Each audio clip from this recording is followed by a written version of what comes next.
The school organized a time capsule event. Milhouse put in his lucky rabbit's foot. It was the real deal. Bart, on the other hand, left behind his booger and half-eaten sandwich. Unfortunately, the spot they chose to bury the capsule had a nuclear leak. Nobody cared. They even had Lisa play her saxophone to celebrate, which somehow triggered an unprecedented downpour. That night, the Simpsons heard strange noises. It sounded like someone had broken in. Marge made Homer go check it out, and he dragged Bart along with him.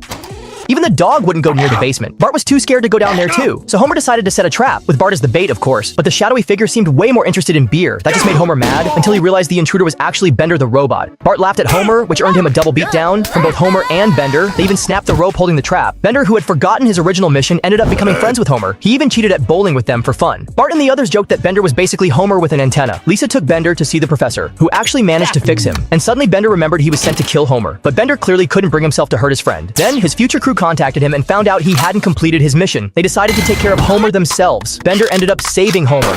The professor suggested they work together to figure things out. Eventually, they discovered, thanks to a news report from the future, that all the chaos was actually caused by Bart. Bart admitted it all started with that time capsule. But just as they were about to destroy the capsule, something went wrong. Everyone got sucked into the future, except for Maggie, who Bender took to the racetrack. In the future, the professor proposed gathering all the Bart monsters and launching them into space. Lisa said she was the best at controlling Bart.